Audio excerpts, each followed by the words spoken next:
What up guys, Adrian from eMotorcycle. In today's video, we're going to be talking about how to make this Black Widow, I think it's BW1000 table lift even better by adding a front extension. Because this table lift, if you guys don't already know, I did a review on it a couple weeks back, talking about how much I loved it. I've been using it, I've probably used it on like about couple hundred different bikes by now. It's been fantastic. The only issue I've ever had with it has been that I got this bike, it's a customer's, I gotta just show it to you. The bike in question, I believe, is a 2010 Honda Fury. It's absolutely beautiful, but it's absolutely huge. First, let's go over the measurements. This table, from front to back, is about 79 inches long. However, from the rear axle to the very front, it's over 81 inches, so we know for sure it's not gonna fit. Luckily, Discount Ramps has a solution. This is our solution. Some metal, some foam, and this. This is the front extension, which we're gonna put up there. Now, before I get too into this, there's one thing I didn't show you guys about this table in the review that I probably should have, which is, it is filthy. It is like, that's definitely chain lube. Over here, I got some, I think, tranny oil. I have gear oil like everywhere. I think this might be fork oil leaking. What I use to clean this thing is amazing. Goo Gone, it just like, look at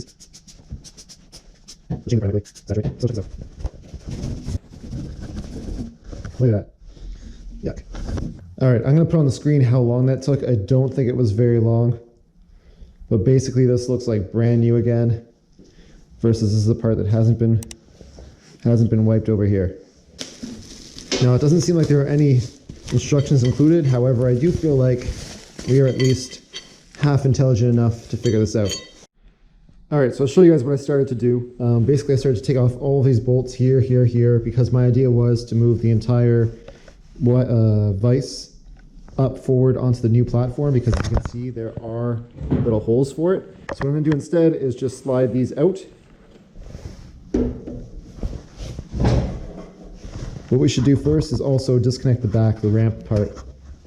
The bolt underneath here feels like a 5/8. You don't really need to take the whole thing off, you can just get this piece isolated. Now, some of you might not have the side extensions like what I just took off.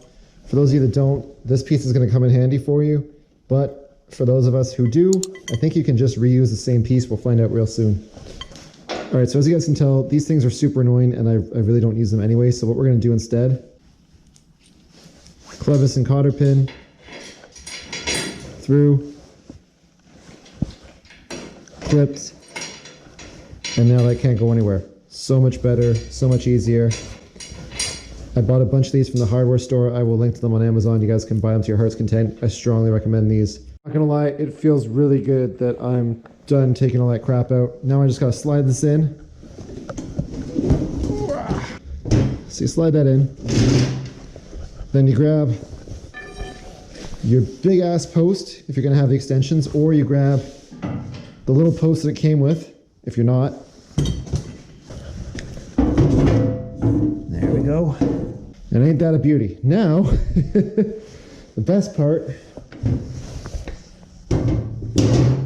is that we gotta reinstall all of this back together again. Honestly, every day I use this table, I love it more and more. My advice to you guys, from the get-go, buy all of the pieces and just install it once, because sooner or later, you're gonna wanna have a bigger bike. You're going to want to have the space to have more stuff. You might do something crazy, raked out, whatever. Like I said, this is really the only bike out of hundreds of bikes. But man, for 80 bucks more, now I can really put anything on here. If you're doing anything kind of semi-professionally with this lift, definitely grab that extension right from the get-go. All right, I'm not actually totally done yet because the side pieces still have to come on. But basically, at this point, if you don't have the side extensions, you're done. The only thing really you'd be left to do is you would put these through the holes, and that's kind of your anchor, and also keeps this from sliding out. Like I said, if you don't want the anchors, just use a little cotter pin and clevis pin like I showed you guys. It's going to make it so much faster to get the side extensions on and off. The only other tip that I want to give you guys is if you have something overhead, just make sure you have enough clearance, because I almost learned that lesson the hard way with my garage door opener. I had a bike, it had a big top case on the back, and it was like, dunk. So I'm gonna go measure that, and then I'm gonna bring the bike in. All right, so I just want to show you guys how easy this is now.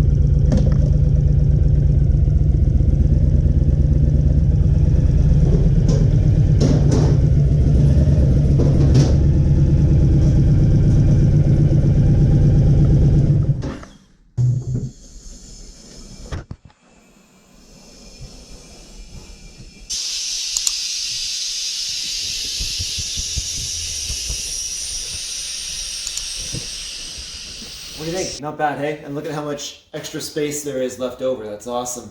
I'm super happy. Yeah, your basic steps are take off the old stuff, put it to the side. If you have side extensions, take the side extensions off, and install that front extension. Super easy. Next thing I'm just going to do is just put some anchors up front, strap this baby in, and I got a bunch of work to do, but honestly this extension was so worth it. I think the extension piece is like 80 bucks. I'll post a link to it in the description box down below. And I'm gonna do about $300 worth of work on this guy's bike that before it would have just been like, I would have to do it on the floor. It would have been uncomfortable. I probably would have just told him to only do maybe half of it, like the urgent stuff, just so I wouldn't have to like be all dirty on the floor doing it. Now I can easily do that $300 of work for the guy. And that's like, super convenient. If you got a big ass cruiser like this Honda Fury or any kind of chopper or anything like that, I definitely suggest get that extension piece. Also get the side extensions because it just makes it super easy. You saw how easy it was for me to just ride the bike up instead of having to push it. This setup, it does take a little bit of space in my garage, but honestly, any bike, no matter how big, how small, it is super easy for getting bikes on and off of here. This was great. For 80 bucks, can't go wrong. Love it. That's it, guys. Ride safe. If you like this video, please give it a thumbs up. I would appreciate that. And that's it. Stay tuned. We're going to be doing a bunch of work on this Honda Fury now that it's all up here. So if you guys want to see how to do oil changes, bleed your brake lines, shaft drive, gear oil changes, subscribe. Check out all the other videos. Thank you guys so much for watching. Peace.